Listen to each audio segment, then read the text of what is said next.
Welcome to the Oldish TV. My name is Karen Brown. I'm the publisher and editor of the Oldish, and it is my pleasure to welcome you here every Wednesday at 12 noon.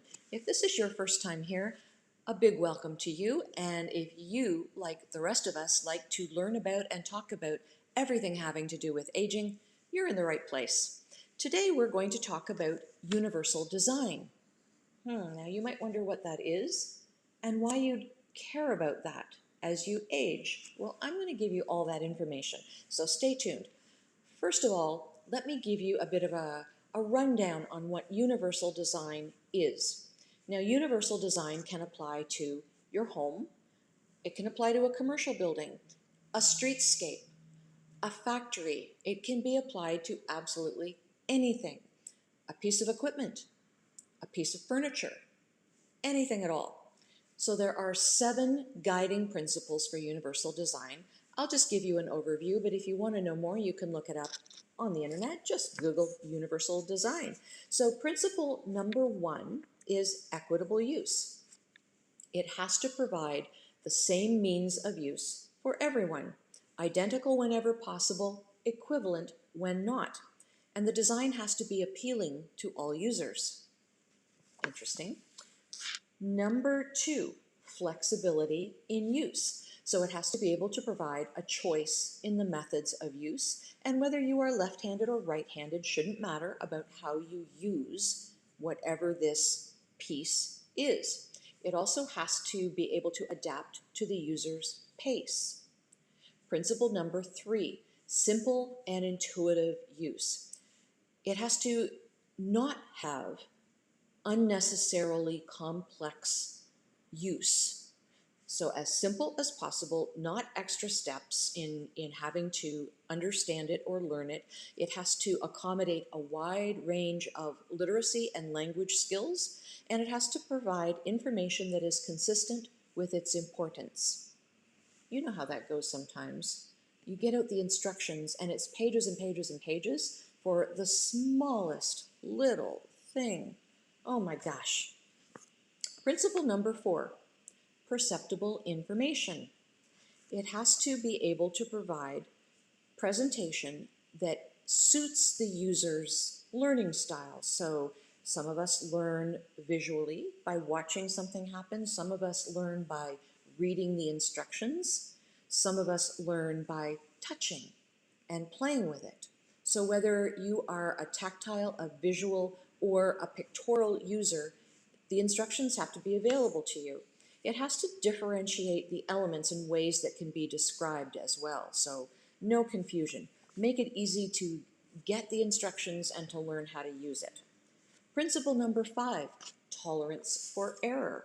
So it has to be able to accommodate the hazards and adverse conditions associated with unintended use. It also has to provide fail-safe features. You can understand that that would be important with equipment. It also must discourage unconscious action in tasks that require you to pay attention. Principle number 6, low physical effort.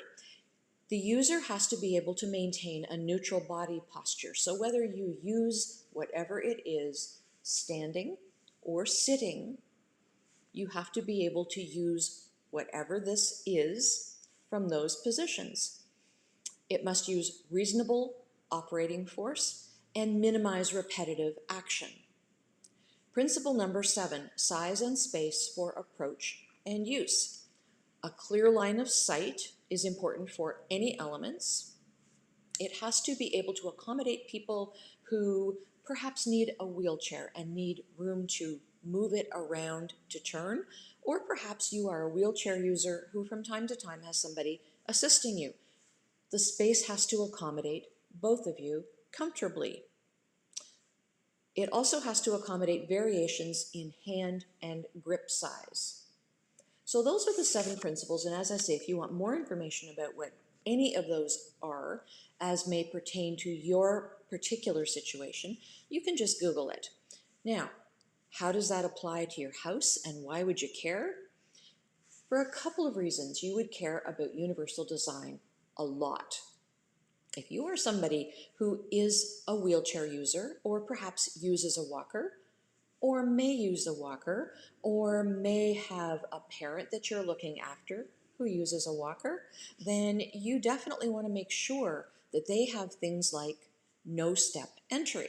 That's the first thing that you can apply to your house. A properly built home using universal design principles would have at least one entry area that has no step, no threshold, straight into the house. One-story living is a given. Now, we've talked many times about how you can have a two-story house and ultimately end up living all on one story. So the kitchen, the bathroom, the living room, and your bedroom all on one floor. A properly designed universal house would be built that way to start with. Wide doorways. So a doorway needs to be 32 to 36 inches wide to accommodate a wheelchair.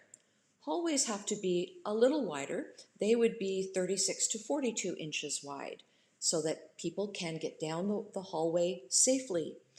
Now that's a little tougher to do if you're renovating a space, but if you're building from scratch or changing the interior of a home, maybe you're not changing the footprint, but you're changing the interior dimensions, then you might look at changing a hallway.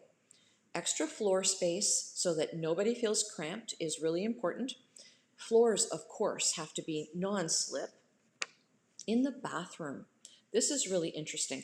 One of the things that I find a lot of people doing now, and the last time I was in Europe, all of the showers in the places I stayed were like this. They had a no threshold entrance to the shower. So you know how many of our showers in North America have a sliding glass door?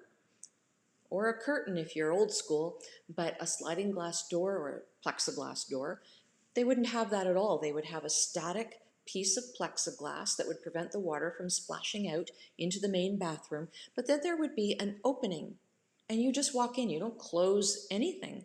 You just walk in. Well, if you're in a wheelchair, you want to be able to roll into that and not have to look out for a threshold of any kind. So you want to make sure that in your bathroom, you're building at least one of the showers with a no threshold design.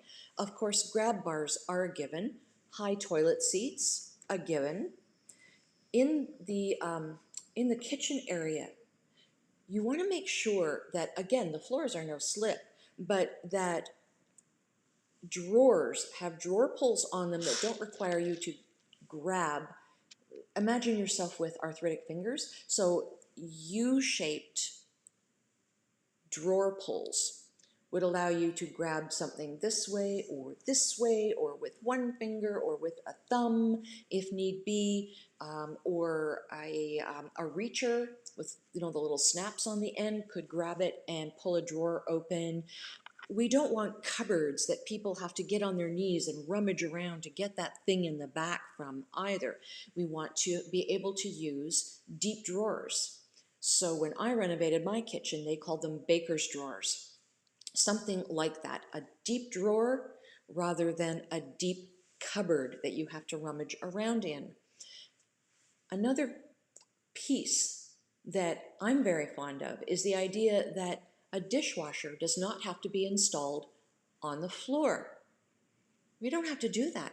There's no reason why a dishwasher can't be installed 2 feet up so that an older person who has issues bending doesn't have to lean over as far to load or unload the dishwasher.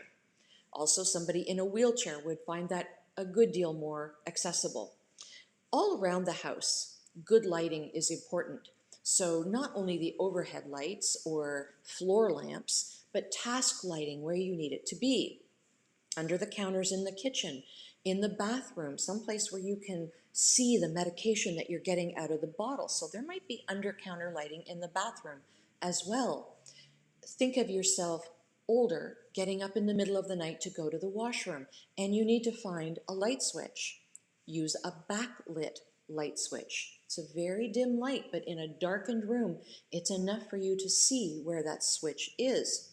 And speaking of switches, rocker switches instead of flip switches. So a rocker switch is one that just rocks on, off, off, instead of having the little tongue that sticks out that you have to flip up and flip down. So those kinds of universal design pieces are very important to put in a home. Now, if you're younger and you're watching this, if you're in your 40s, maybe even your 50s, why would you want to do this? If you're undertaking a major renovation in your house, I say do it now. Put these universal design principles to work in your house now, and it will give you a longer period to live in that house successfully so that you don't have to adapt to function in your house well. Your house has already adapted to your needs. Now, here's another one that may hit you in the wallet.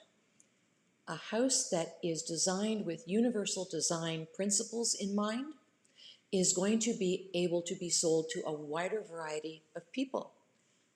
Anybody should be able to walk into a universally designed home and find it user-friendly. So you might get to ask a few extra bucks for it, but you will certainly broaden the number of people who will be interested in purchasing your home at some point down the road. So I think that's a really good reason to consider universal design principles. In addition to the fact that I already think it's a really good idea to use universal design principles in a home that you intend to age in. You absolutely want to be able to have a home that will help you to age longer, more successfully. So there you go, guys. That is your primer on universal design and why you should use it. And that is our show for today. Please join us next Wednesday at 12 noon on the Oldish TV. And if you prefer any other social platform, go to it. In the search bar, put The Oldish. You will find us there, I am absolutely certain. So until next week, please take care of each other. Do remember that it takes a village to age a senior.